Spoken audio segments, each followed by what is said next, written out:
রাজধানীতে প্রবেশপথ আশুলিয়ার বেড়িবাঁধ সড়কটিতে নিয়মিত বিরতিতে ঘটছে দুর্ঘটনা। সংশ্লিষ্টদের মতে ব্যস্ততম এই সড়কে অনুমোদনহীন হিউম্যান হলারগুলোর বেপরোয়া চলাচলই এর প্রধান কারণ। তবে প্রশাসন বলছে আইনি দুর্বলতার কারণেই এ বিষয়ে কার্যকর ব্যবস্থা নিতে পারছেন না তারা।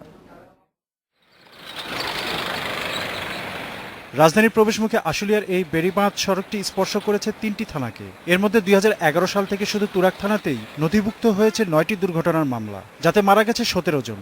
তবে নথিভুক্ত হয়নি এমন দুর্ঘটনার সংখ্যা আরও কয়েকগুণ বেশি হতে পারে এমন ধারণা খোদ পুলিশেরই। এই জায়গাটিতে ১৬ জুলাই রং সাইড দিয়ে আসা একটি বাসের সঙ্গে গ্রামীণ পরিবহনের একটি মিনিবাসের মুখোমুখি সংঘর্ষ হয়। সংঘর্ষের কারণে ভারসাম্য রক্ষা করতে না পেরে মিনিবাসটি তুরাগ নদীর ঠিক এই জায়গাটিতে এসে ডুবে যায়। পরে সেখান থেকে 7টি মৃতদেহ উদ্ধার করা হয়। এসব দুর্ঘটনার মূল কারণ হিসেবে উঠে আসছে অদক্ষ গাড়ি চালক, বেপরোয়া গাড়ি চালনা, রুট পারমিট ও ফিটনেসবিহীন গাড়ির অবাধে চলাচল।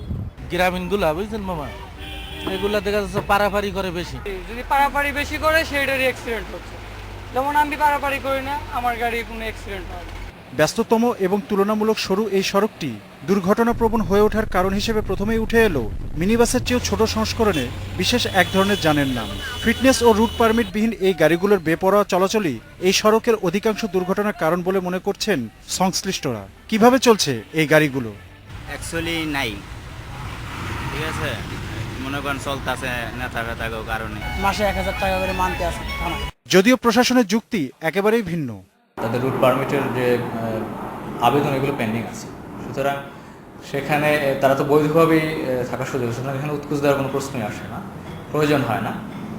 তো কে কীভাবে অভিযোগ করেছে স্পেসিফিক না জানলে সেক্ষেত্রে হয়তো কোনো মন্তব্য করা যাচ্ছে না। ক্রমাগত দুর্ঘটনা এড়াতে পর্যাপ্ত গণপরিবহনের ব্যবস্থার মাধ্যমে অনুমোদনহীন এই যানগুলোকে সড়ক থেকে দ্রুত তুলে দেওয়ার দাবি সংশ্লিষ্টদের। Khalid Arafat, independent news, Dhaka.